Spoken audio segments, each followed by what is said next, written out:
With so many comic book superhero and superhero-adjacent movies underperforming this year, only a fool would say that superhero fatigue isn't real.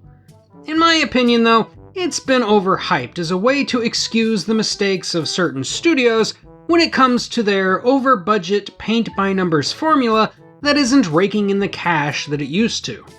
Any cinephile worth his or her salt knows that Hollywood spins in cycles, and that in any given time period, there will be at least one genre that dominates the movie scene. Therefore, it is inevitable that the sheer dominance of the comic book movie we've seen over the last 10 to 15 years is coming to an end, but that doesn't mean we don't still need superhero movies. And that brings me neatly to the subject of today's video, the movie that, while not exactly the first comic book superhero movie, gave us the hunger for more, and showed the world why we need comic book heroes in the first place.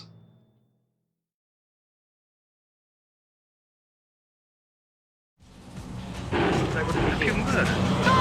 All you'll ever be.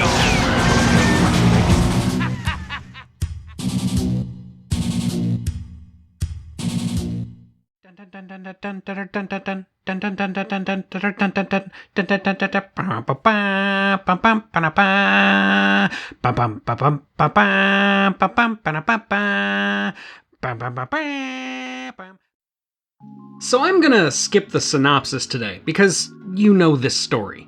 Alien planet blows up, only survivor's a baby who comes to Earth, Martha... Why did you say that name? Daily Planet, Lex Luthor, yada yada yada. Instead, let's talk about Superman's real origin story, which starts in the 1930s. To say the 30s were unpleasant for most people is a bit of an understatement. The Great Depression was keeping the poor poor, and people had lost faith in the American dream, the idea that with the right morals and work ethic, anybody could rise from poverty to make something of themselves. In the midst of this, two men, Jerry Siegel and Joe Shuster, came up with a comic superhero they called Superman. Early versions of the character bear almost no resemblance to the modern iteration, one of them even looks more like Lex Luthor, but by the time he made his debut in Action Comics in 1938, he had evolved into the Superman we know today. The character was a breath of fresh air for the cynical and the impoverished, a well-needed reminder of the power of idealism even in the darkest of times, and that reminder became all the more important as the Second World War stirred to life in Europe. In a few short years, Superman became the most recognizable comic book hero in the world, a distinction that remains to this day, albeit with some stiff competition from a certain arachnid-themed teenager and a moody vigilante. However, the morally unambiguous Superman did have lulls in his popularity when the post-World War II world started drifting back to jaded uncertainty. In the 1970s, American culture was deeply troubled following the war in Vietnam and the fallout from the Watergate scandal, both of which had shaken the country's faith, leading to an undercurrent of angst and dissatisfaction. America needed to believe in something again, and who better to give her that than the Man of Steel?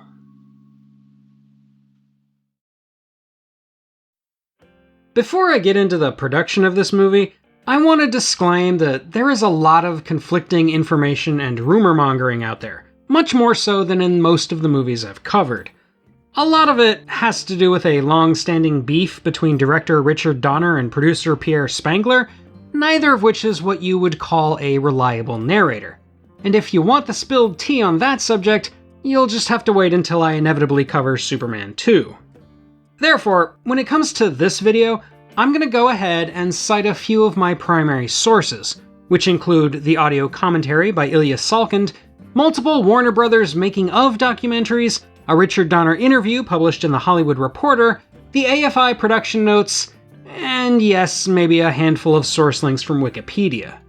With that in mind, I've left out a lot of potential apocrypha that many fans might be expecting me to talk about, because if I couldn't get at least two reliable primary sources on something, I omitted it from my script. Okay, disclaimer over. Moving on. Our story begins with Ilya Salkind, who came third in a line of film producers, beneath his father Alexander and his grandfather Mikhail. Born in 1947 in Mexico with a Mexican/Jewish/Russian heritage, he became a producer of his own at a very young age, working with his father on the back-to-back production of 1973's The Three Musketeers and 1974's The Four Musketeers. Around that time, he had the idea to turn Superman into a movie. At this point, Superman had certainly appeared on screen before, in serials, on TV, in an hour-long B-movie starring George Reeves, and in several animated shows, but no one had ever properly translated a comic book hero as famous as Superman into a full-length film. But Ilya, in a burst of youthful optimism, not only wanted to make one film, but two at the same time, just as he and his father had done with the Musketeers. Ilya and his father partnered with Pierre Spengler, and at a cost of $3 million, secured the Superman rights for 25 years from Warner Bros. And DC Comics, which had several contractual stipulations thrown into the mix, including the need to approve the casting and to preserve the quote-unquote integrity of character, especially in regards to the main man himself. You may not realize it, but we've just skimmed over several days of me researching the Gordian knot of DC Comics movie rights at the time, getting a migraine, and deciding not to talk about it. If I ever make a video on Batman '89, we'll revisit, because things got messy, to put it mildly. Anyway, with the rights in hand, it was time to find a writer, and Ilya Salkind first approached William Goldman, based on his work on Butch Cassidy and the Sundance Kid. Goldman didn't think it would work, and so other writers were considered, including Lee Brackett and Alfred Bester, before the job ultimately went to Mario Puzo, the writer most famous for The Godfather. Puzo's script, which covered both movies, was a hefty one, clocking in at somewhere between 400 and 600 pages, depending on who you ask. Given that a single page of a screenplay roughly estimates to a single minute of screen time, that would mean Puzo's script was approximately 8.5 hours long. Now, since I don't make enough YouTube money for a hefty charitable donation to Dartmouth College in order to take a look at their copies of Puzo's original scripts, I can't tell you much more than that. Suffice it to say, Puzo was more than willing to let other people take a crack at it, as he was completely spent. Among the other writers that had a hand in what would eventually become the final script are Robert Benton, David and Leslie Newman, George MacDonald Fraser, and Tom Mankiewicz. As for the director, several names were floated around, including Francis Ford Coppola, George Lucas, William Friedkin, Richard Lester, Peter Yates, John Gillerman, Mark Robson, Irwin Allen, Ken Russell, Roman Polanski, and Sam Peckinpah, the latter of which didn't get the job because he allegedly pulled a gun during his meeting with producers. Ilya really wanted Steven Spielberg, but, unable to pry him away from Close Encounters of the Third Kind, he eventually hired Guy Hamilton, director of Goldfinger and Battle of Britain. Unfortunately, when filming changed from Rome to London, Hamilton had to drop out over complicated tax issues, and he was replaced by Richard Donner, who impressed the Salkinds with The Omen.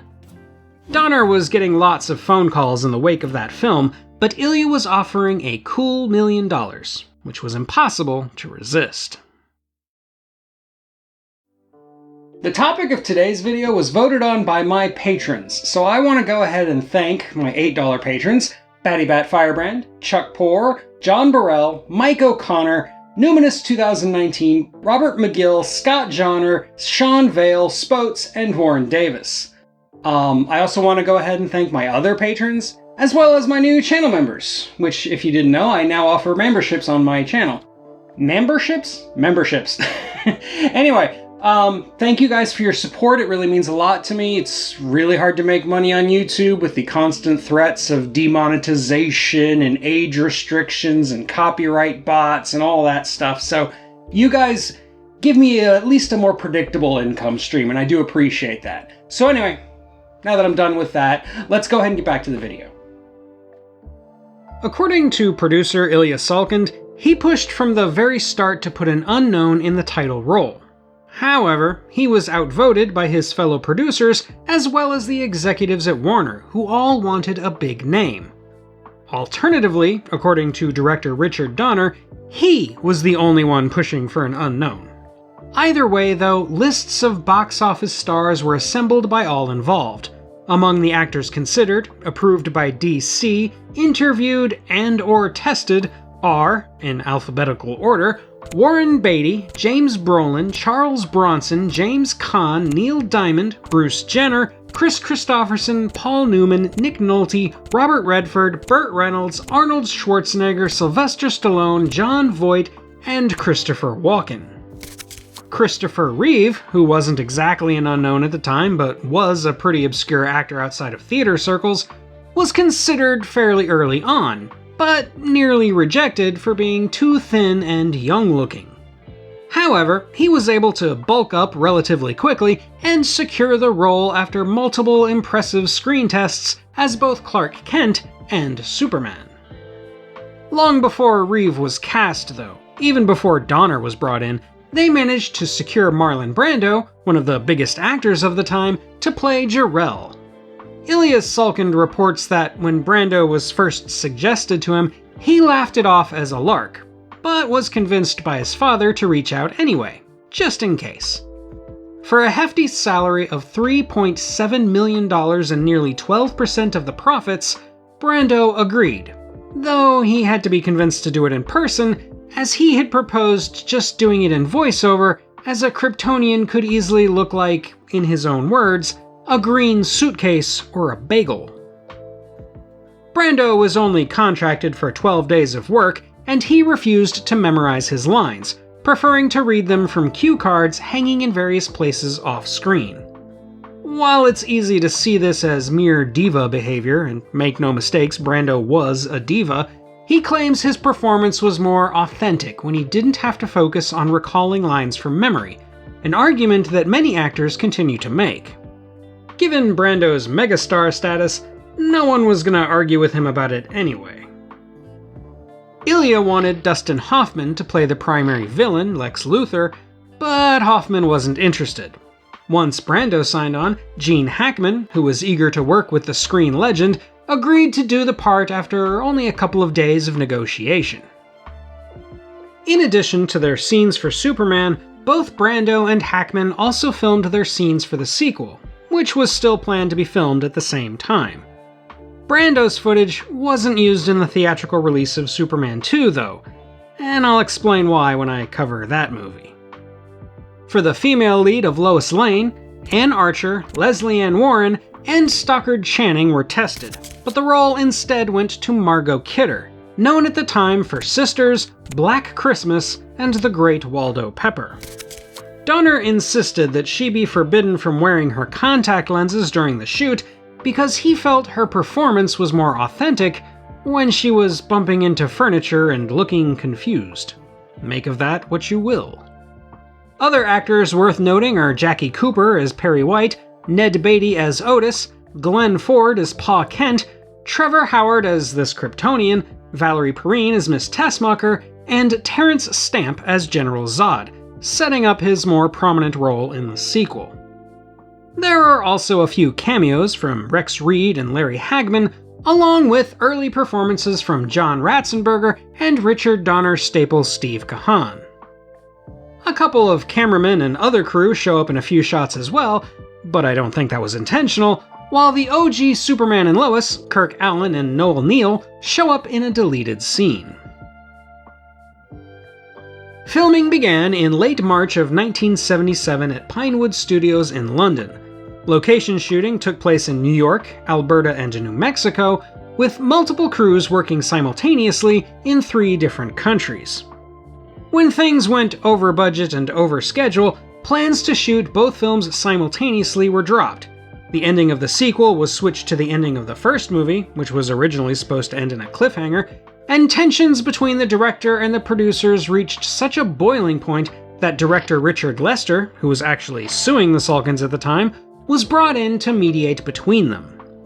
Richard Donner allegedly threatened to kill Pierre Spengler, but it's hard to know now how seriously he meant it.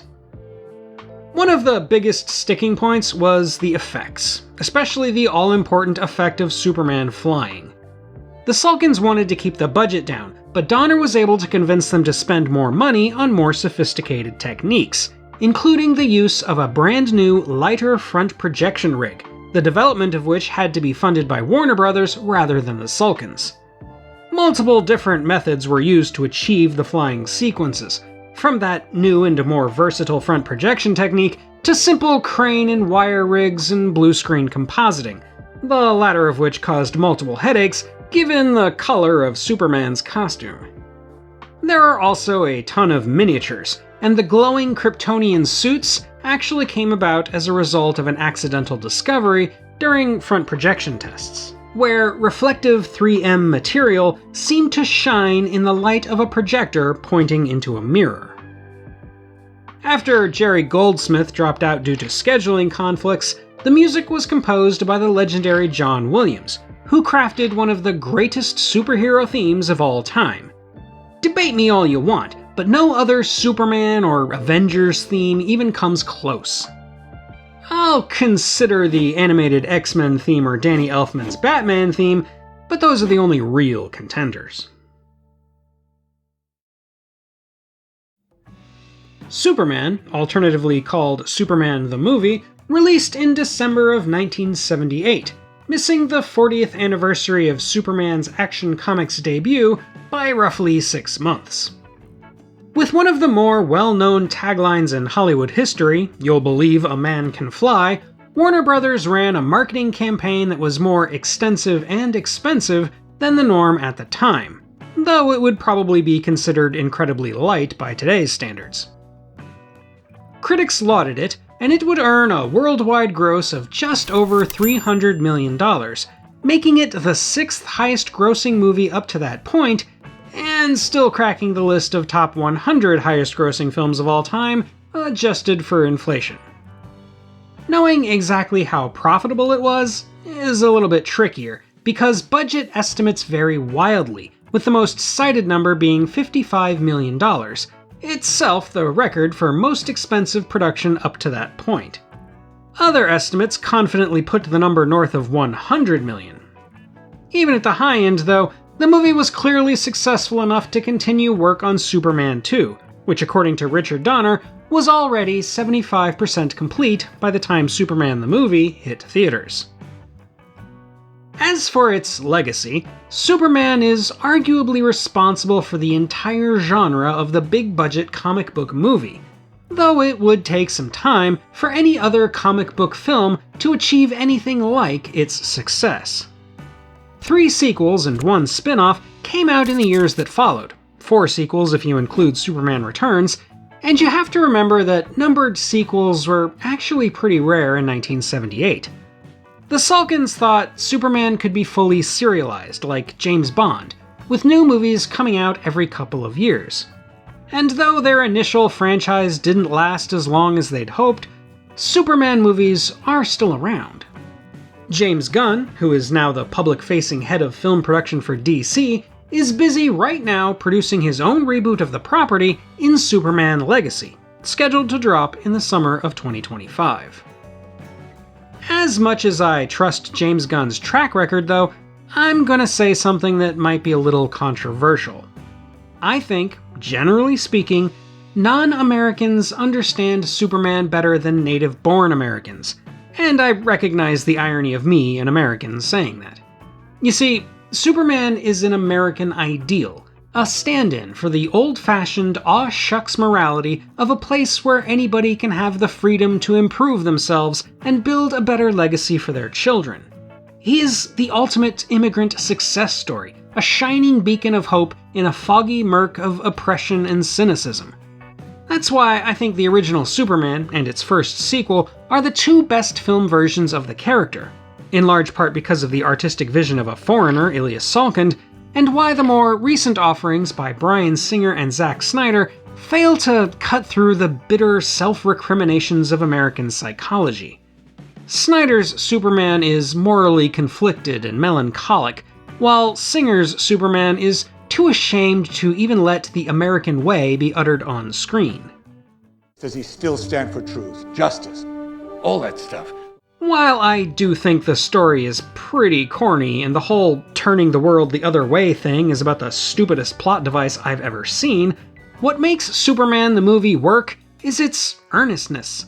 Superman is irreproachably good, and that is an inherently difficult thing to be when the whole world is plagued by distrust, vice, and lost faith. There's an almost religious fervor underlying the movie, and I'm not even talking about the multiple Jesus parallels, in that it wants to reflect the absolute best of humanity in a character that is inhuman, to show America what it means to be American through the eyes of an outsider. As Jor-El puts it, he leads by example. I'm a sucker for that kind of thing, and I'm unashamed of my own heritage as an American.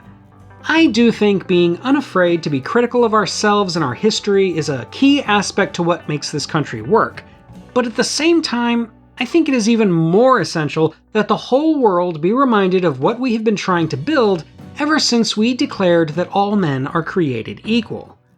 Maybe I'll be accused of jingoistic nationalism for saying it, but America is supposed to be a force for goodness, just as Superman is a force for truth, justice, and the American way.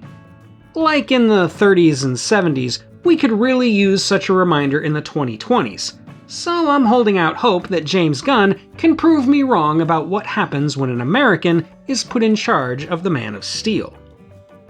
But if he fails, at least we'll still have the original film, which perfectly encapsulates the meaning of Superman. On its 45th anniversary, we should all watch it, and remember that it is, unapologetically, a sci-fi classic. Oh, and to the pedants who want to complain in the comments about how it doesn't qualify as sci-fi because it's actually fantasy, I refer you to Marlon Brando's first words in the movie. This is no fantasy. And that's all for today, my fellow Earthlings. Which Superman movie is your favorite? Let me know in the comments, and while you're down there, hit those button things I'm always going on about. Thank you for watching, and until next time, when we'll talk about the first realistic rocket ship to ever appear on film, this is the Unapologetic Geek, telling you to never be ashamed of what you love, as long as you're not hurting anybody.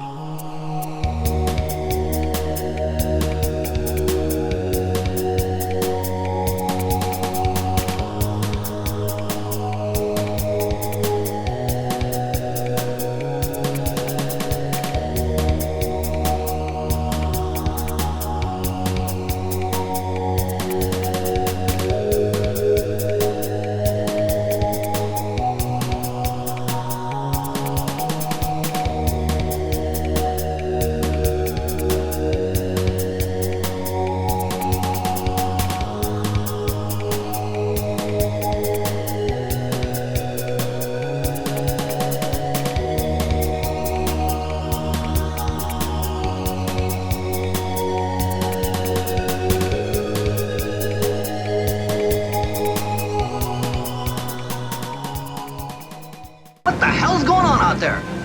Fly. Don't look, just fly.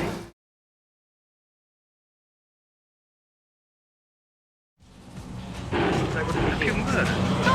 All you'll ever be.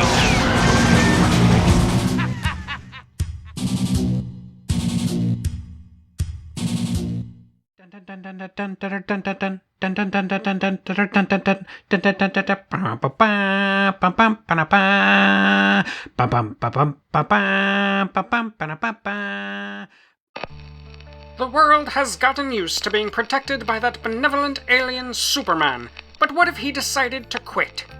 What if, just when the world needed him the most, he decided to become as human as the rest of us, powerless to do anything as the Kryptonian war criminal Zod lands on Earth with designs for conquest and domination? Lois Lane has learned Superman's secret identity, Lex Luthor has broken out of prison and found the Fortress of Solitude, and the President of the United States has been forced to kneel before Zod. Who will save the Earth now with Superman gone?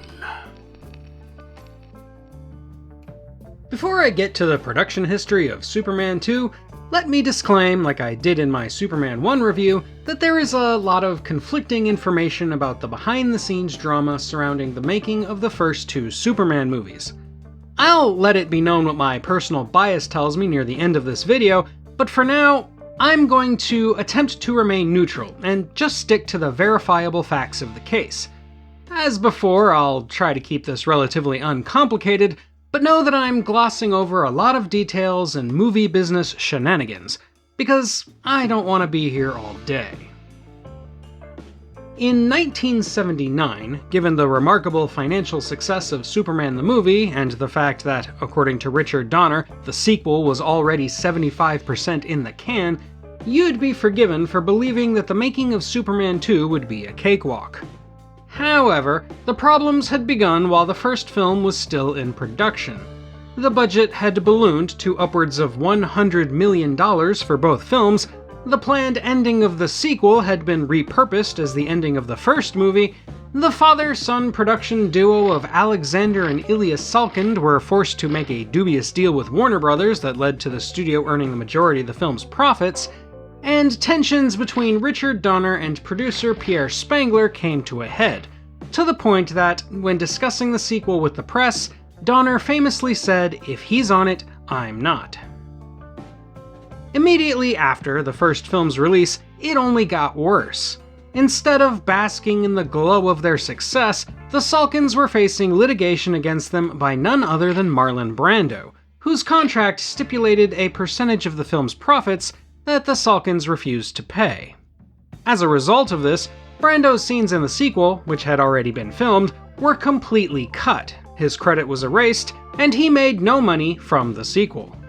Additionally, with Donner's ultimatum on the table, he too was let go, with directing duties ultimately falling into the lap of Richard Lester, who had served as an intermediary between the producers and Donner on Superman 1. A few prominent crew members refused to return out of loyalty to Donner, including editor Stuart Baird and writer Tom Mankiewicz, along with star Gene Hackman, who was still happy to be involved with the marketing but who didn't come in for reshoots. With rewrites needed in order to find a new ending and work around the absences of Brando and Hackman, it was up to David and Leslie Newman, working in concert with the producers, to fill in the gaps. There is some debate as to whether or not guild rules required a certain percentage of the film to be directed by Lester, necessitating the removal of much of Donner's previously filmed footage, but there were some fairly dramatic changes made to the script, requiring the addition of several new scenes, including an extended and reworked sequence of events at Niagara Falls, and, of course, a new conclusion. I'll talk more about these changes later when I get to the 2006 Richard Donner cut of the film, but for now, it's important to note that, despite all these changes, a significant portion of the film, I'd guesstimate about half, is still made up of Richard Donner footage. Keen eyes can tell the differences by spotting physical changes in the cast, especially Christopher Reeve and Margot Kidder, and by noticing the overuse of cheap-looking blue-screen composites. The Salkinds, still fighting an uphill battle with money, were obviously slashing costs wherever they could.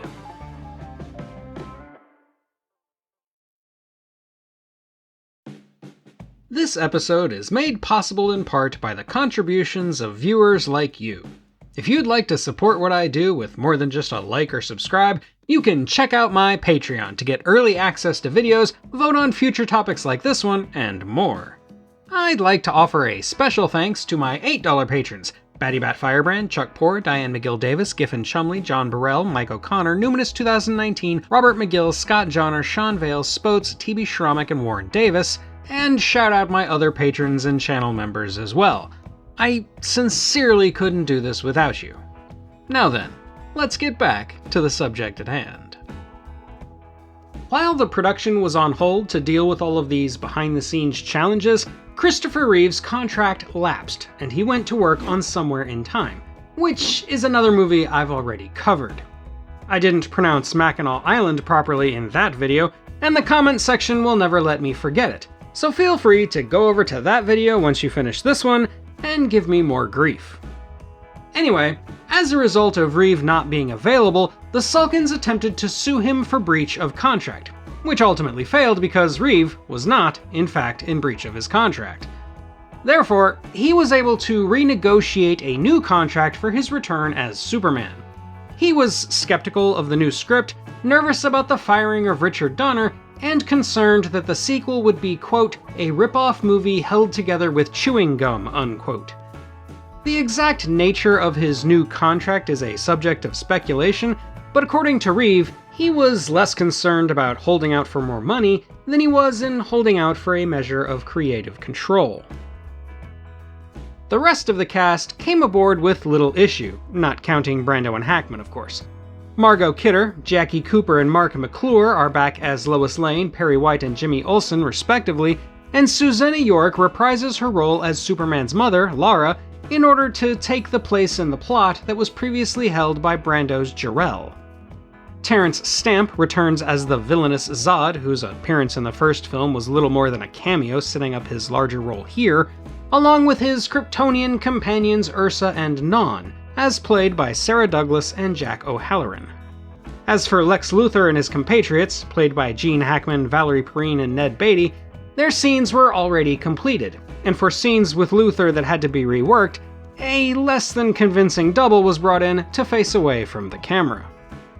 Some notable additions for Superman 2 are the great E.G. Marshall as the President, Clifton James playing the same redneck sheriff he always seems to play, the wrestler Pepper Martin as the scumbag Rocky, Richard Griffiths as one of the terrorists, and Shane Rimmer as one of the controllers, alongside a returning John Ratzenberger.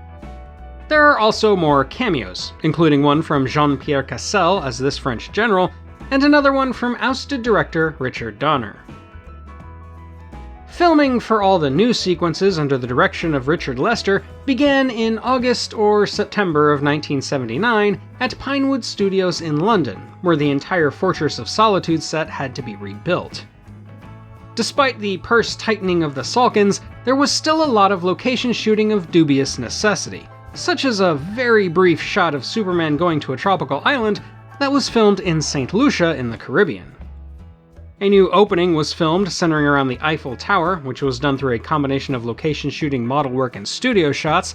The Niagara Falls sequence was filmed on location, and some of the shots of Clark Kent hitchhiking back to his fortress were filmed in Norway. The two major action sequences of the film, the destruction of a Midwest small town and the climactic fight in Metropolis, were filmed on sound stages, backlots, and one large outdoor set that was built in rural England. Lester's directorial style was naturally different from Donner's in that he preferred a 3-camera setup with far fewer takes. This had drawbacks for the actors, but it was a more economical use of time and money, allowing the film to stay on budget and on schedule the way Superman 1 had not.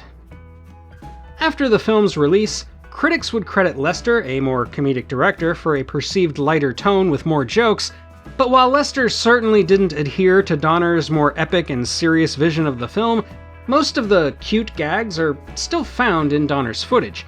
In fact, Lester cut out quite a few. For the sake of clarity, the scenes in the theatrical cut that were Donner's include the diner scenes, the moon sequence, all of the Hackman scenes, the White House scenes, and a handful of individual action shots, while the scenes that are definitely Lester's include the opening sequence at the Eiffel Tower, the Niagara Falls sequence, the Midwest scenes, the Battle of Metropolis, and the ending. Incidentally, I keep calling it the Midwest because that's what it says in the script, and that's what the producers and directors called it in all of the audio commentaries I listened to. Even though, in actuality, according to the movie, it takes place in East Houston, which is in Texas. So this is Planet Houston. As for the music, John Williams was unavailable. There have been multiple reasons suggested as to why, with Williams insisting it was merely a scheduling problem, others arguing that the Salkins were trying to save money, and another persistent rumor claiming that a heated argument between Williams and producer Pierre Spengler was to blame. Regardless of the reason, he had to be replaced, and Lester immediately chose Ken Thorne for the job. With 6 weeks, a slightly smaller orchestra, and all of Williams' original cues to work with, Thorne was able to put together a score for Superman 2 that feels almost identical to its predecessor. Thorne does have a few of his own compositions in there, but they meld pretty well into Williams' work. Superman 2 had an unusual release schedule, first premiering in Australia in December of 1980, before dropping in other parts of the world until the following summer, when it finally released in the US and Canada. It set new box office records on its American release, taking the highest grossing opening weekend from Star Trek the Motion Picture and the highest single-day gross from Star Wars. All told, it earned a worldwide box office total of $190 million. It was a hit with critics as well, with several even considering it better than the original, an opinion shared by the majority of fans for decades. There can be no underestimating how influential Superman 1 was in terms of launching the superhero movie genre, but the true franchise potential of superheroes wasn't demonstrated until Superman 2. It made more money on home video, and it played more frequently on television around the world, with various scenes either cut or added to various markets. A fan-made supercut that tried to include all of this footage was released in 2004, much to Warner Bros.' ire. Then, in 2006, Warner Bros. Released the so-called Richard Donner cut of Superman 2, which was made almost entirely without Richard Donner's involvement, using previously thought to be lost footage, at least one scene that had only been shot as test footage, and as little of Lester's version as possible. It also pretends the original film didn't steal its ending, showing the previously scripted and shot cliffhanger where the rocket Superman launches into space is what sets the Kryptonian supervillains free, and thus the Richard Donner cut uses the space-time defying plot device to undo everything in its final moments. It is a bit continuity breaking with the original film, and it does have a lot of issues with the Frankenstein nature of its assembly, but in my opinion, it is the superior version of the film. You really get a sense for what Donner was going for, and you can see some of the baffling changes that were made for the theatrical version, such as the removal of a much better reveal of Clark Kent's identity. The biggest thing it restores, though, is Marlon Brando, revealing just how dramatically his absence hurts the story of the theatrical version of Superman 2. No matter how hard the Salkins try to post hoc an explanation for using the mother as opposed to the father, it is clear from the Richard Donner cut how much better and more impactful it is with Jor-El as opposed to Lara. I will defend a few things about the theatrical version, starting with the end. The scene where Clark Kent realizes how much pain he's caused Lois and decides to undo it with a kiss is far more powerful than the goofy time travel nonsense. Both are ridiculously contrived plot devices, but it's not like the comic book Superman is immune from such things. He's done far stupider things, believe me. And that leads me into where I stand on the whole Donner versus the Salkins debate.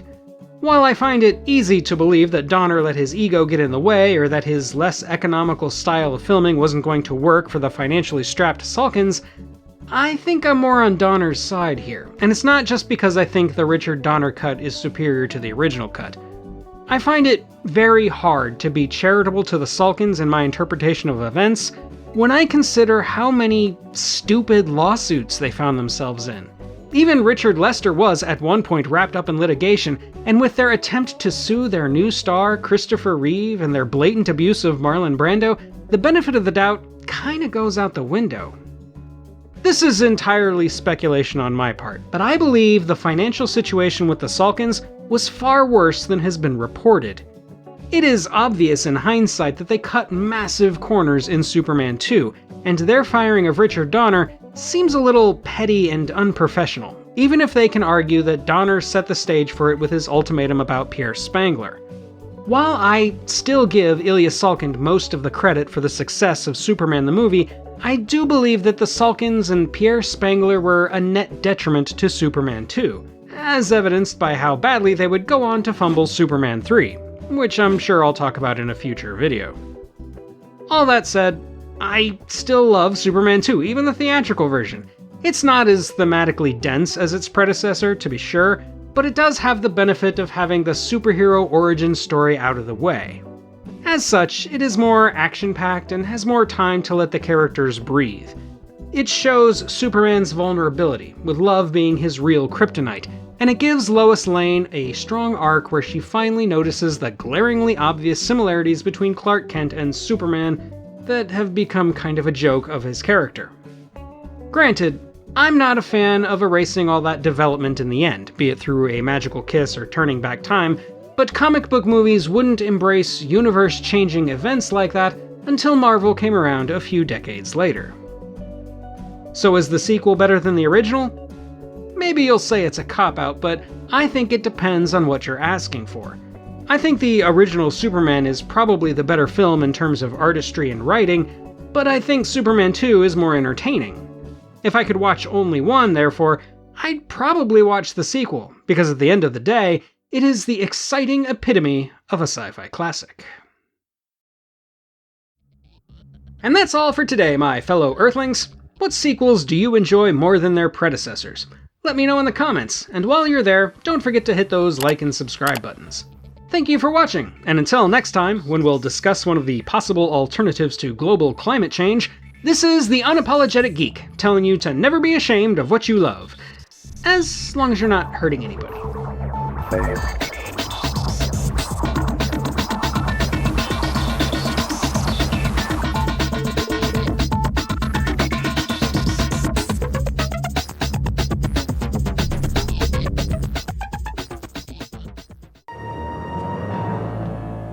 Oh, God. Zod.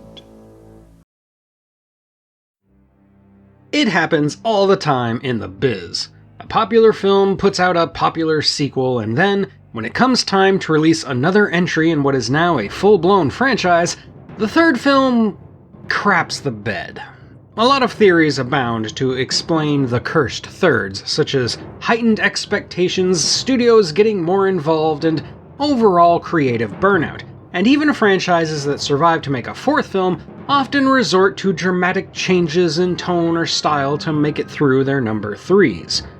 I'm not saying all third entries are cursed, there have been notable exceptions, nor am I saying all third movies are bad. I like some of the movies I'm showing you right now, others not so much. But there's no denying that the thirds are a major stumbling block, and perhaps there is no greater example of this than the subject of today's video. A movie that stretches not only the definition of science fiction, but also of classic. And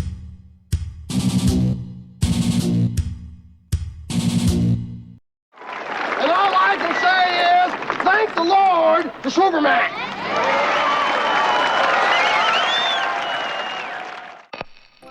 After computer programmer Gus Gorman makes a code that embezzles $85,000 from his company, the head of the corporation, Ross Webster, hires him to commit various acts of industrial sabotage. When Superman starts to thwart Webster's evil plans, Gorman hands him a chunk of synthetic kryptonite that begins to corrupt the Man of Steel. With the world's greatest superhero no longer in the way, Webster builds a massive computer with hopes of using it to take over Metropolis and the world. Before I get started, a quick disclaimer. A lot of behind-the-scenes information about this film is subject to debate and controversy. One of my sources, for example, is an audio commentary track from Ilya Salkind and Pierre Spengler, the producers, and as much as I praised them for bringing Superman to life the first time, I have to admit I don't trust them to tell the whole truth about their films. That commentary track is probably the most hostile and self-inflating defense of a film I've ever heard, and I've heard Shatner defend Star Trek V. I don't want my pain taken away, I need my pain! Therefore, take a lot of this with a spoonful of salt, and remember that in this business, it is virtually impossible to know what really happened behind the scenes unless you were there, and even then, get a second opinion. So keep all that in mind as we get into this. In May of 1980, the year before Superman 2's wide release, the Salkinds flew banners over the Cannes Film Festival touting the strength of their new super-powered movie franchise, with one banner proudly announcing that Superman 3 was already in pre-production. Ilya even said in interviews that it had an operating budget of $30 to $35 million. Without calling any of this an outright lie, it is at the very least a major exaggeration. To be fair, Superman 3 was being seriously discussed even before Superman 2 was finished filming. Before he was fired, director Richard Donner had plans to have Tom Mankiewicz write a script in which Brainiac would serve as the central villain. Of course, as you should know from my Superman 2 video, Donner didn't make it to the finish line of that movie, and Mankiewicz walked away from the franchise in solidarity. Then, in December of 1980, Ilya Salkind wrote a brief story outline that also had Brainiac as the main villain, now with Mr. Mxyzptlk serving as a secondary villain, possibly to be played by Dudley Moore. This outline is available online and is a quick read, but fair warning, it's completely insane, because it includes time travel, dimensional travel, and a romantic relationship with Supergirl. Maybe I'll dedicate one of my weekly live streams to talking about it. Regardless, this was quickly rejected for being too complicated and expensive, and so, after briefly considering selling the rights to Dino De Laurentiis, the producers had to come up with another idea. In May of 1981, while the Salkinds were flying another misleading banner over Cannes that claimed Superman 3 was already in production, the comedian Richard Pryor, arguably at the height of his mainstream popularity, went on The Tonight Show to promote his movie Bustin' Loose. At one point during the show, he briefly showed childlike excitement for Superman 2. We've seen the dick. Yeah, it's true! And a couple of months later, he was telling interviewers that he'd love to be in a Superman movie. Thus, the Salkinds and their writers, David and Leslie Newman, got it into their heads to put Richard Pryor in Superman 3. When negotiations with Pryor began in earnest shortly thereafter, the script took shape as a more comedic take on the property, with director Richard Lester, returning from his takeover duties on Superman 2, getting a chance to show off his extensive background as a comedic filmmaker. Though most of Ilya Salkind's story concepts had been nixed, the ideas of Superman turning bad and of there being an evil supercomputer were still retained. Christopher Reeve, who obviously played Superman, was contracted for a total of 7 Superman films, but with the help of a lawyer, who happened to also be Richard Donner's lawyer, he was able to renegotiate for an undisclosed sum prior to Superman 3. There has been a long-standing rumor that before the new deal was struck, television actor Tony Danza was cast to play Superman, but by all accounts, that never happened. Probably the biggest source of contention comes from Gene Hackman and Margot Kidder as Lex Luthor and Lois Lane, respectively. Hackman had publicly fallen out with the Salkinds over their treatment of Donner, and allegedly refused to appear in more Superman films as long as they were involved, and Kidder accused the Salkinds and Spangler of being quote-unquote despicable people whom she had nothing but contempt for. She briefly thought she was fired for these statements, but unlike Hackman, who later cited mere scheduling conflicts as being the real reason he didn't return, Kidder was brought back for Superman 3, though her role was significantly reduced to only 2 bookending scenes. The Salkinds and Spangler deny that her public statements had anything to do with Lois Lane's bizarre absence for most of the film, claiming that they thought her romantic arc with Superman was played out, and they wanted to instead focus on Lana Lang. I'm not going to tell you what to believe here, but I know which explanation seems more plausible to me. As for Lana Lang, who had briefly appeared alongside high school footballer Brad Wilson in the original film, the Newmans wrote the part specifically for Annette O'Toole, who would later play Martha Kent in Smallville. Brad is played in Superman 3 by Gavin O'Herlihy, son of the great Dan O'Herlihy. The Newmans also created the character of Gus Gorman with Richard Pryor in mind, giving the actor plenty of opportunities to improv and do comedic impressions. For the main villain, the evil mega-corporate industrialist Ross Webster, they seriously considered Frank Langella, who at the time was considered more of a stage actor, but who had broken into film notoriety for playing Dracula a few years earlier. However, the role went to Robert Vaughn, who was considered more of a draw due to his popularity following The Man from U.N.C.L.E., The Magnificent Seven, and Bullitt. On this channel, he is also known as the voice of the evil supercomputer Proteus in Demon Seed. I'm going to bypass your forebrain and appeal directly to your amygdala. In addition to Jackie Cooper and Mark McClure reprising their roles as Perry White and Jimmy Olsen, Aaron Smolinski, the young boy who played Baby Superman in the first film, has a brief cameo as the kid at the photo booth. Other notable actors include Not the 9 O'Clock News' Pamela Stevenson as Lorelei Ambrosia, probably my favorite character in the whole movie, jazz songbird Annie Ross as Vera Webster, and Shane Rimmer in a tiny role as this random police officer. Principal photography began in June of 1982, mostly at Pinewood Studios in London, but with some location shooting done in Alberta and Calgary, with some second unit work filmed at Utah's Glen Canyon. The coal quarry was filmed at the disused Battersea Power Station alongside the Thames, and the 007 stage was used for the climactic supercomputer cave, as well as Webster's skyscraper-topping ski slope. Incidentally, that's not snow or even artificial snow, it's actually Epsom salt.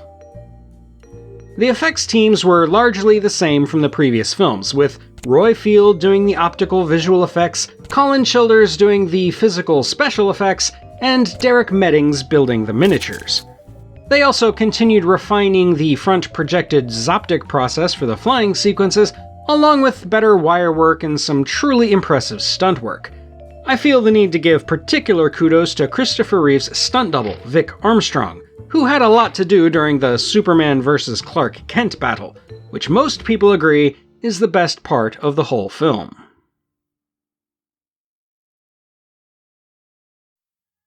Superman 3 released in the summer of 1983, to reviews that were mixed at best, criticizing the film for leaning much harder on the comedy to the point of self-parody. However, though it did make less at the box office than its predecessors, it still turned a modest profit with its roughly $80 million worldwide gross.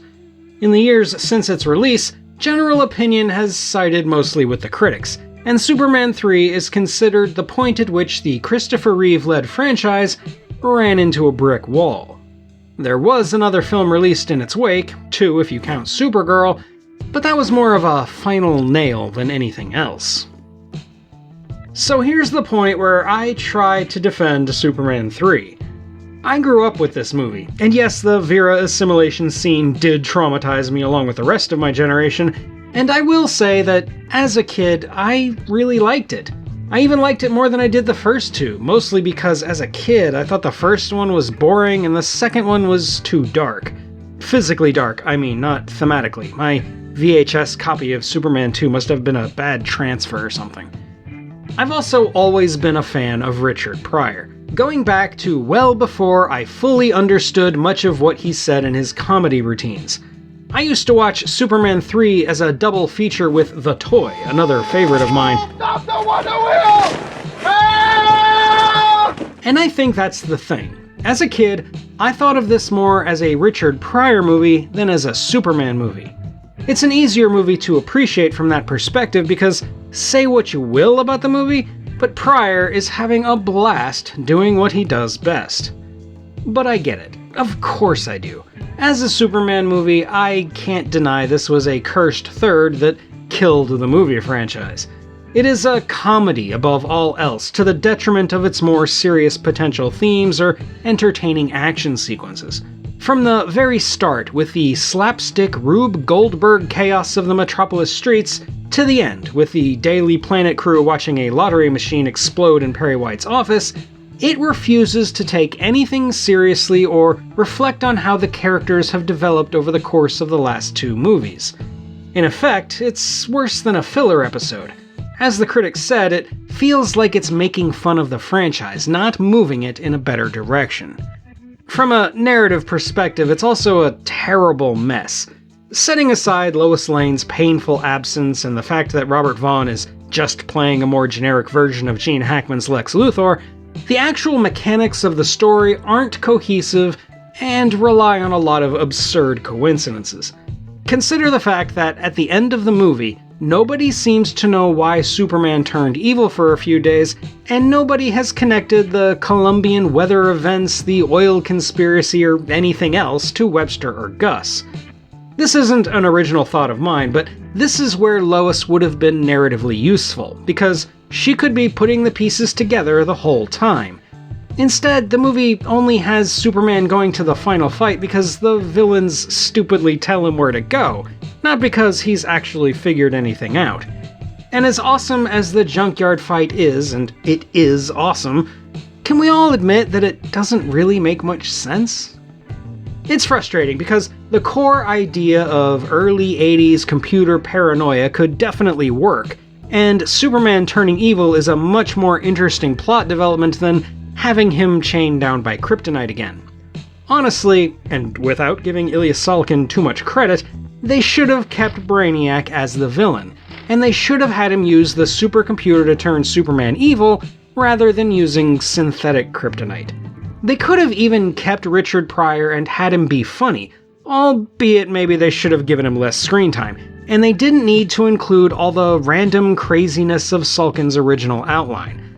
Unfortunately, the decision to turn the whole movie into a farce is what did it in, and whether it's fair or not, a lot of the blame has fallen on Pryor and Lester.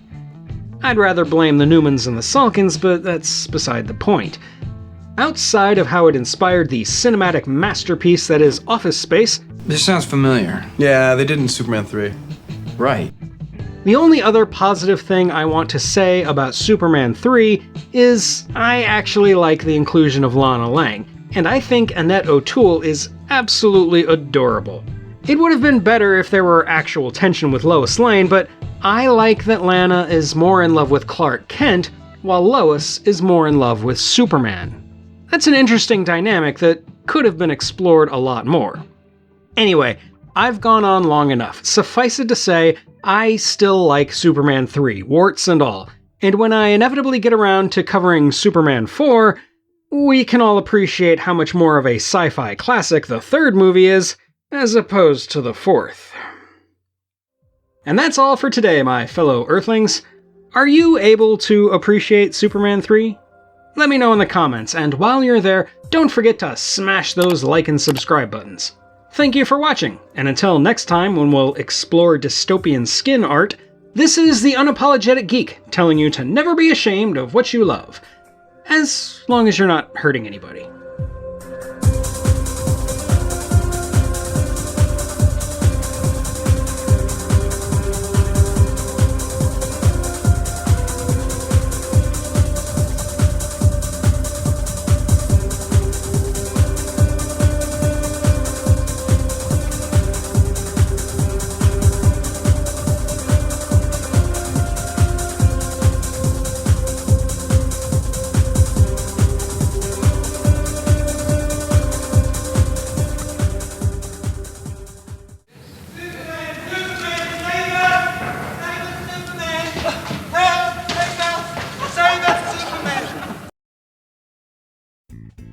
Generally speaking, before 2017's Wonder Woman, female-led superhero movies never succeeded.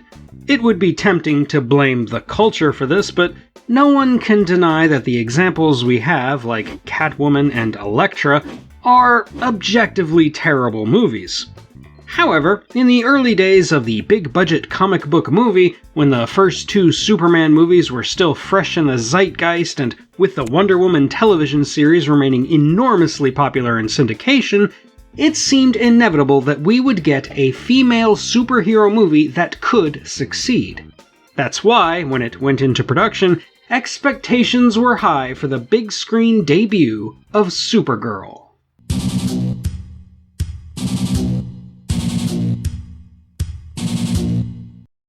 I am Kara of Argo City, daughter of Alora and Zor-El, and I don't scare easily.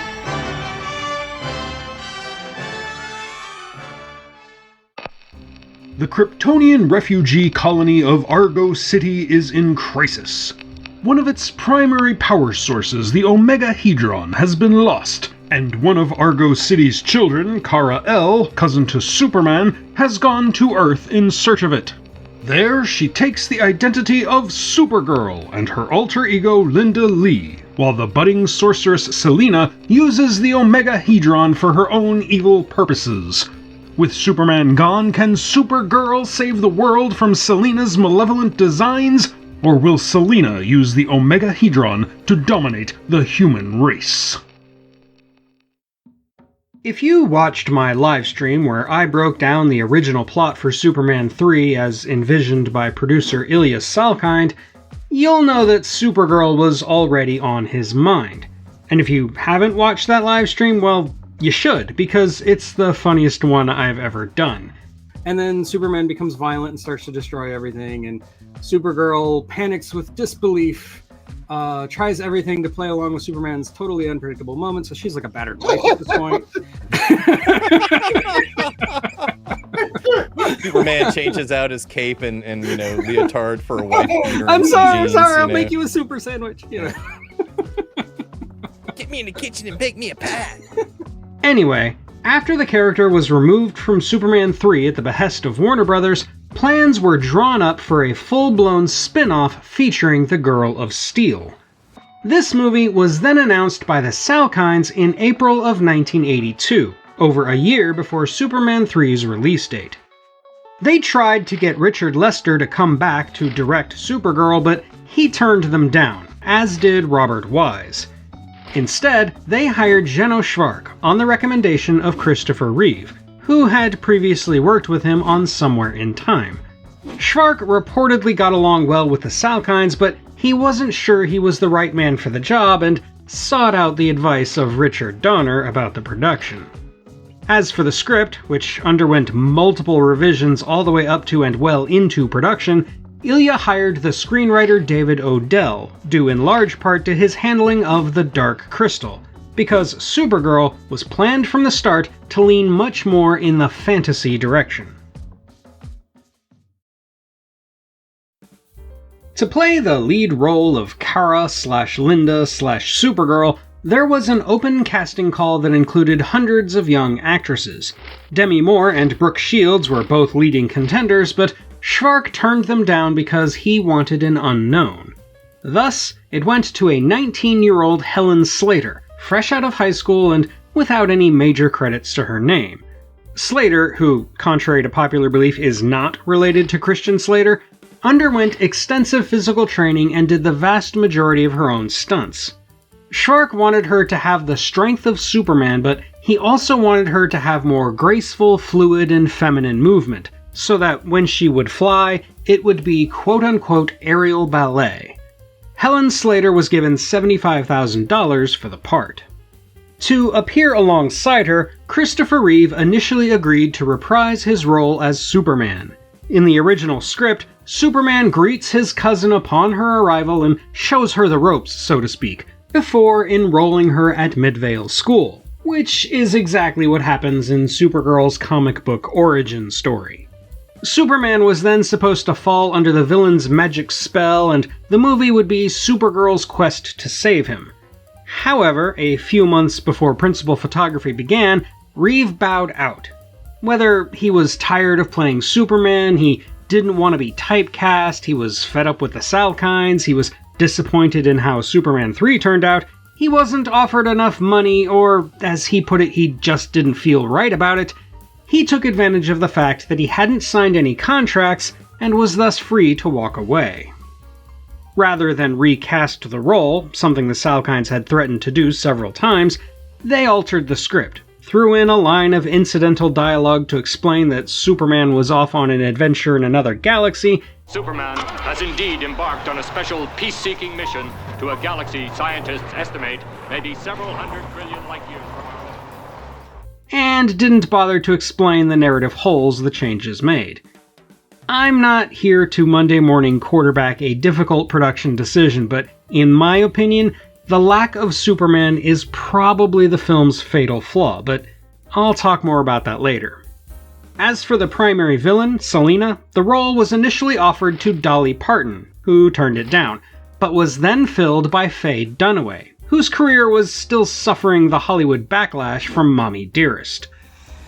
No more hangers! Dunaway enjoyed the more campy and comedic aspects of the script, but was frustrated when Schwartz kept insisting that she was supposed to be the straight against her more comedic co-stars, Brenda Vaccaro and Peter Cook, both of whom deliver some of the funniest parts of the movie.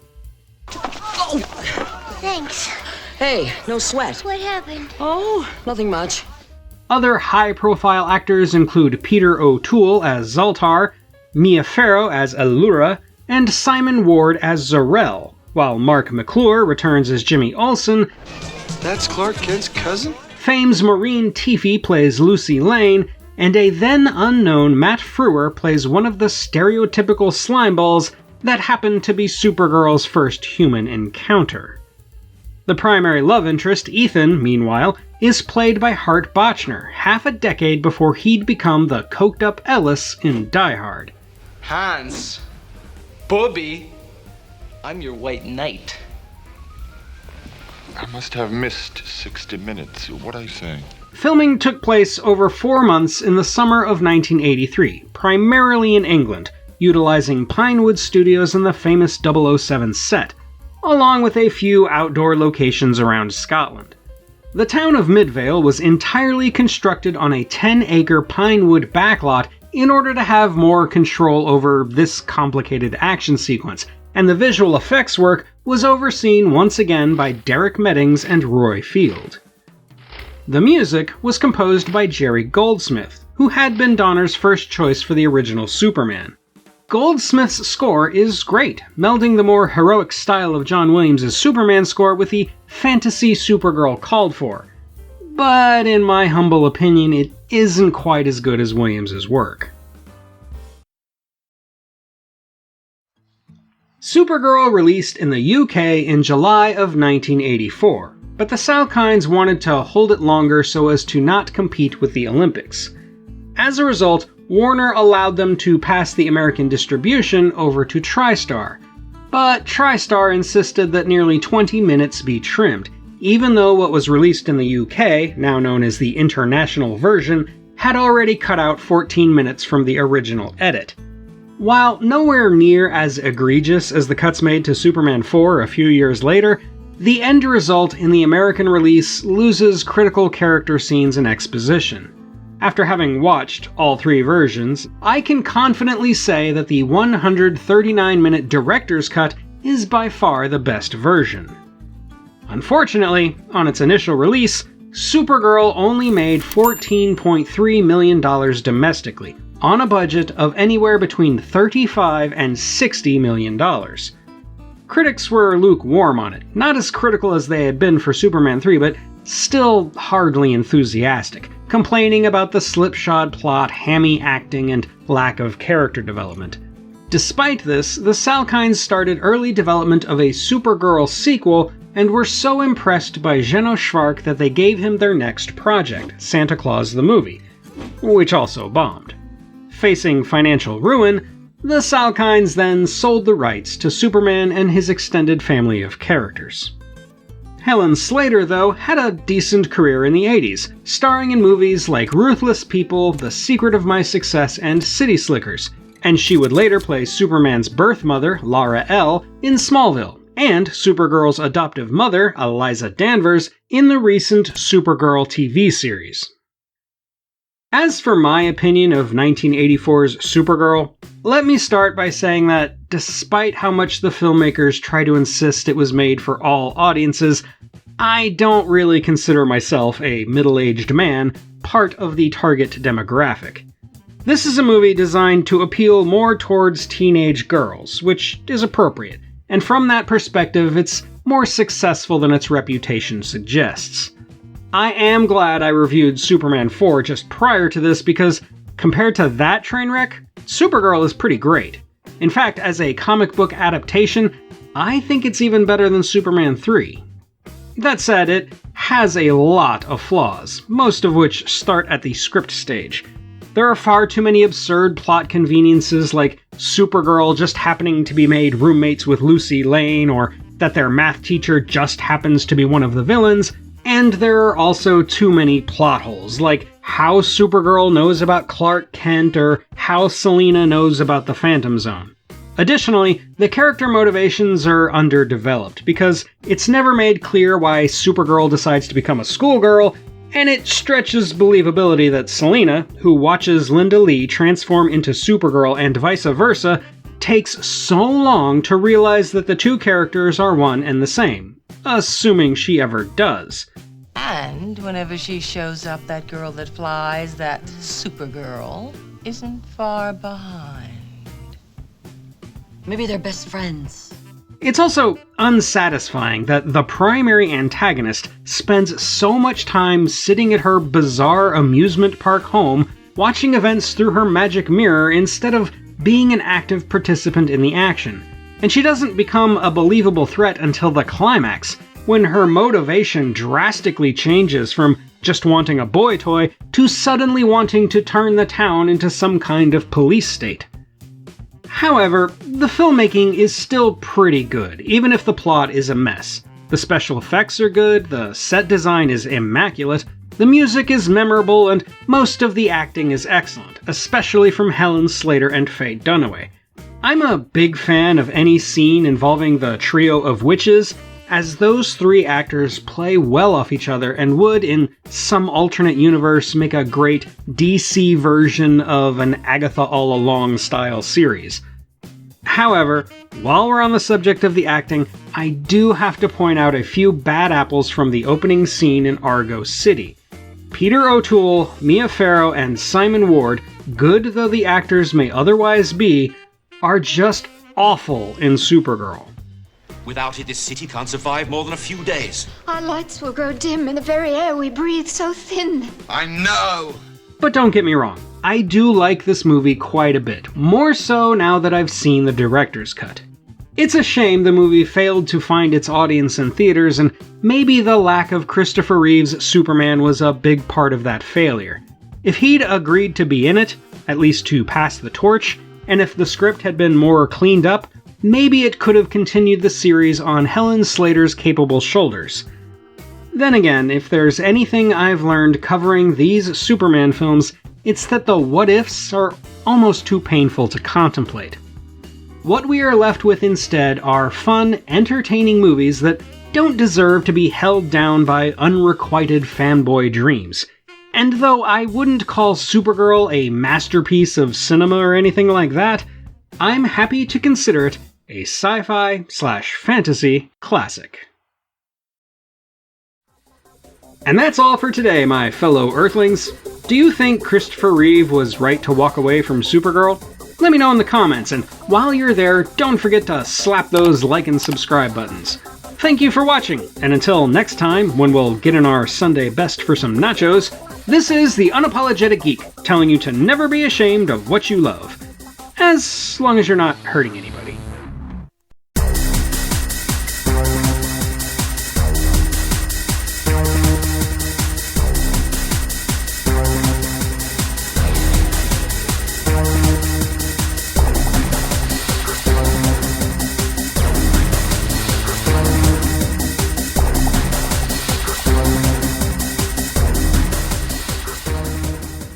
I want to make a very serious proposal. In that outfit? This is a leisure suit. I've got 3 days off from those little beasts at Midvale, and I intend to let my hair down. On this channel, we've discussed several movies that most people would consider pretty bad. But I pride myself on being able to stay upbeat and put a positive spin on all of them. Even the much maligned Star Trek V, for example. What does God need with a starship? Jim, what are you doing? I'm asking you a question. I like to think of myself as a heavily caffeinated cheerleader, trying to convince a crowd of curmudgeonly old men to lighten up. But today, I'm faced with my greatest challenge of all, one that may finally force me to hang up the pom-poms and admit defeat. Okay, maybe not my best metaphor. Anyway, before the newest Superman movie hits theaters next month, let's find out if I can come up with anything good to say about Superman 4: The Quest for Peace.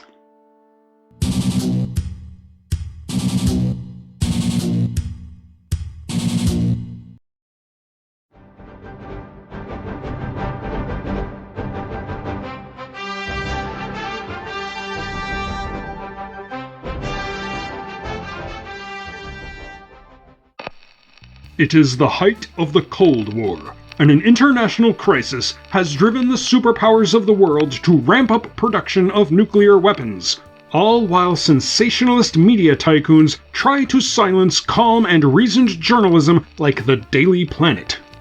Superman, moved by the pleas of a young boy, decides to take action to rid the world of its deadly arsenal, but while he strives to bring peace to the nations of Earth, Lex Luthor hatches a new villain to defeat the Man of Steel. In the lead-up to the release of Superman 3, producer Alexander Salkind announced that he and his son Ilya would make a fourth Superman movie if the third one grossed at least $40 million in theaters. Though Superman 3 was considered a critical flop upon release, it did manage to turn a small profit by making a little over $80 million, so plans were underway to continue the series, even as Christopher Reeve made the rounds with the press saying he wasn't going to return to the role. At the time, the Salkinds were already working on the Superman spin-off Supergirl, and Reeve refused to appear even in that film for a cameo, but the Salkinds didn't show any hesitation when they said the role of Superman, like James Bond or Tarzan, could be played by multiple actors. However, after Supergirl, along with the Salkinds' other production at the time, Santa Claus the Movie, became a big financial loss for the producers, they decided to sell the rights to the property, and at Cannes in 1985, they convinced the Cannon Group to buy them. The Cannon Group tended to finance their future productions by selling the international television and home video distribution rights of their current ones, usually at Cannes, but this model didn't really work for movies with a budget of over $5 million, and Cannon had already spent that much just to buy Superman from the Salkinds. The thing you have to understand about Cannon is that the studio liked to take high-profile risks. It made most of its money from reliable action B-movies like Missing in Action, Enter the Ninja, and Cobra, but instead of being satisfied with cornering that market during the home video era, it also produced more artistic-minded films like Franco Zeffirelli's Otello and John Cassavetes' Love Streams, which tended to be critically successful but not particularly profitable, along with more high-profile, bigger-budget movies like Life Force and Masters of the Universe, which tended to flop in just about every metric. Because of this, and because of the Cannon Group's reckless wheeling and dealing at Cannes, along with a few high-profile lawsuits from the likes of David Begelman and Dustin Hoffman, when it finally came time to make Superman 4, the studio was forced to slash the budget from an initial $36 million to just $17 million, over a third of which went towards coaxing Christopher Reeve to come back, alongside a promise to produce Reeve's Street Smart, maybe the best thing to come from all this. Reeve was also given a lot of control over the story, which came from his own ideas about tackling the subject of nuclear disarmament, a subject that became all the more prescient in the shadow of the mostly failed Reykjavik summit in October of 1986. As such, he put together the script with the help of Lawrence Connor and Mark Rosenthal, and in the early stages of pre-production, he was even considered for the director's chair. Though he did direct a few second unit scenes in the final film, he was too inexperienced to direct such a big movie. And so, after being turned down by previous entry directors Richard Donner and Richard Lester, and after Reeve had tried to get Ron Howard to do it, they turned to Sidney Furie, a respected Canadian director working in Britain who had made The Ipcris File, The Boys in Company C, and The Entity. As a side note, there was a lawsuit in which a pair of writers claimed their story treatment had been ripped off, as it allegedly included Superman tossing the world's nuclear weapons into the sun, addressing the United Nations, and using a one-time-only Kryptonian power source to keep from dying. Reeve even admitted to having received their treatment, though he claimed he never read it. The lawsuit was eventually dismissed in arbitration. In addition to the script work, Reeve was also tasked with helping get previous Superman actors back into the fold, starting with Gene Hackman as Lex Luthor. Hackman was convinced to return by the hope that Superman 4 could course-correct the mistakes of Superman 3, and if I'm being completely honest, Hackman's energetic Luthor is probably the best thing about the entire movie. Guess who? It's your old friend, Lex. With Hackman signed on, fellow cast members Margot Kidder and Jackie Cooper, who play Lois Lane and Perry White, agreed to return as well, along with Mark McClure as Jimmy Olsen.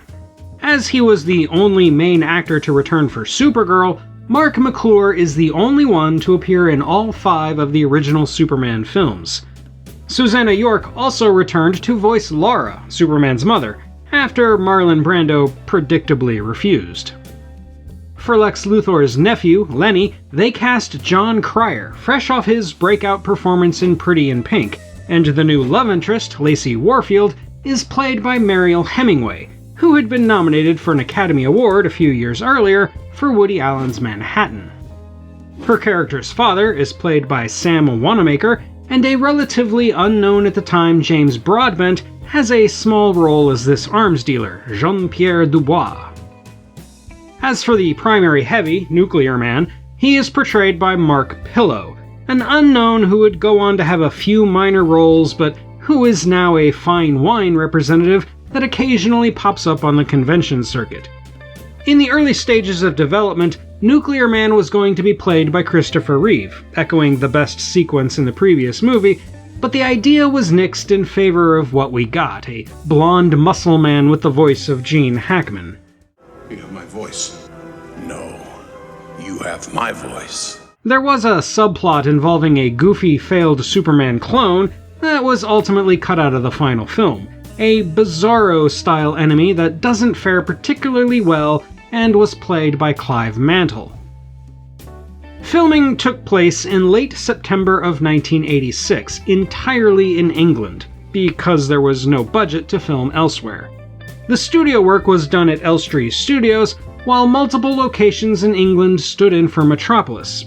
The most unconvincing of these is probably the city of Milton Keynes, which looks nothing like the real-life UN building. By the way, while I was working on this video, I lost an entire day getting sucked into a rabbit hole learning all about Milton Keynes. It's a wild story, and I'll drop a link in the description to one of the better YouTube videos about it. Getting back to Superman 4 though, the budget also affected the special effects. The front projection technique that had been such a great success for the Salkinds was ditched in favor of a more economical and time-saving optical composite that used bog-standard traveling mats and blue screens. Plans to have Nuclear Man be more of a menacing, shape-shifting monster were scrapped, and action sequences had to be trimmed down to keep from literally blowing up too much money. There is some suggestion that safety on set was partially compromised as well, because one of the film's stuntmen, John Lees, broke both of his feet and an ankle after falling 25 feet as a result of faulty harness wires, ending his career, though he did successfully sue the production for nearly $500,000. The mood on set was reportedly pretty dismal, with even Christopher Reeve admitting to co-star John Cryer that it was going to be a terrible movie. According to an audio commentary by co-writer Mark Rosenthal, everybody involved had started the project with a lot of enthusiasm, expecting the movie would be a great return to form, a really special entry in the franchise. But as time wore on and the budget cuts became ever more painful, that enthusiasm had waned away by the time cameras stopped rolling. There was also a lot of tension between Reeve and the director, and a few of the other actors complained that Reeve was being a little too controlling on set. After a poor test screening of the initial 134-minute cut, Cannon made the decision to axe 45 minutes of the film, probably in hopes that they could squeeze more showings out of it before audiences turned away.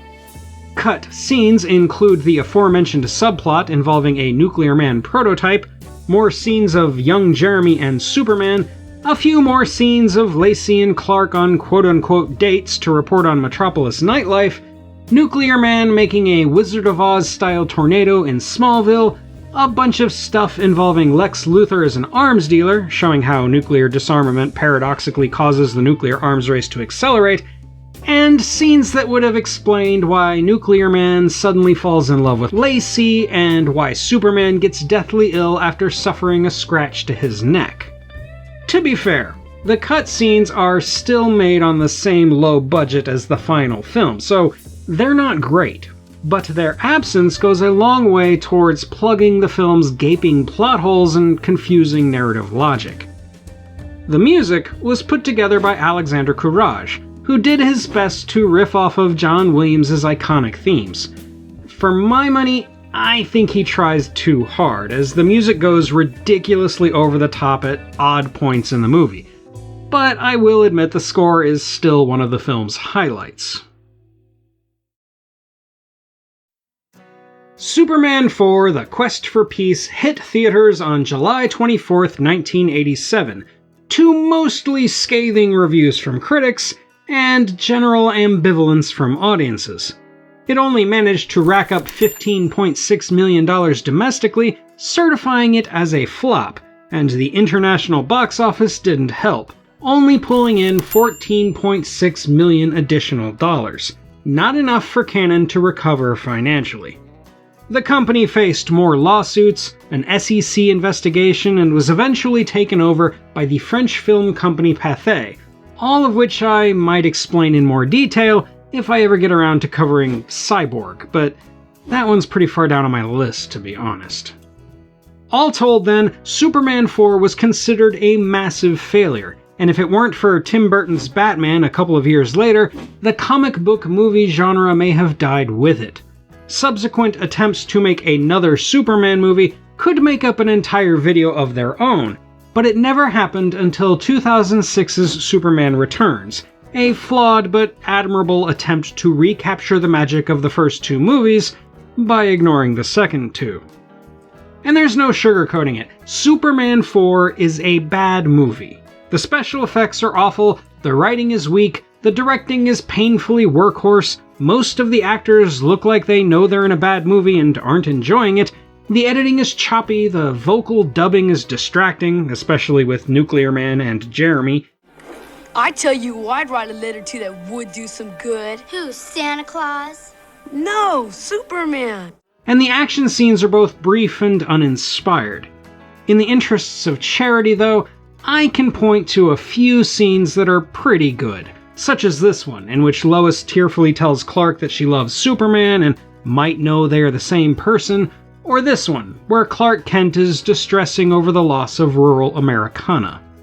And from a conceptual perspective, there is a good idea in here. The script tries to tackle a major contemporary issue, nuclear disarmament during the Cold War, in a surprisingly nuanced way that relates directly to Superman's moral character and struggle to do what is right, while also recalling his father's dilemma when Krypton faced imminent destruction. Lex Luthor was supposed to be the personification of unintended consequences, of how the most noble of intentions can be counterproductive. Most of that nuance is lost in the final film, though, but through the deleted scenes, you can see what the writers were trying to do, and it's more compelling than you'd think from a story where Superman nukes the sun. Unfortunately, in those same deleted scenes, you can see that the filmmakers failed at one of their core missions. It's still played like a comedy in far too many ways, more reminiscent of the slapstick tone set by Superman 3 than the epic adventure of the original film. The Nuclear Man prototype is by far the biggest offender in that regard. The dude of steel. Boy, are you gonna get it! The best thing I can say about Superman 4 is that I want to like it. The potential for a good movie is there, if only it hadn't been squandered by studio mismanagement and massive budget shortfalls. I will say I get a hearty laugh out of the Statue of Liberty scene, but that's only because the movie has gone so far off the rails the absurdity of it tickles my funny bone. Unfortunately then, even with as much grace as I can muster, I can't in good conscience call Superman 4: The Quest for Peace a sci-fi classic. And that's all for today, my fellow Earthlings. What movie sequels were the most disappointing for you? Tell me in the comments below, and while you're down there, don't forget to smash those like and subscribe buttons. Thank you for watching, and until next time, when I'll take a small step backwards and discuss that other movie in the series, this is the Unapologetic Geek, telling you to never be ashamed of what you love, even if it's Superman 4.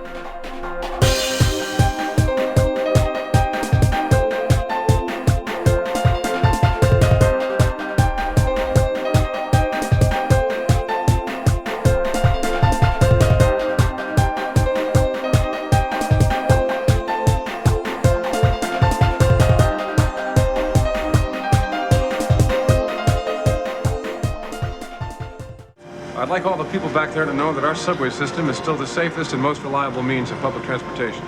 Thank you.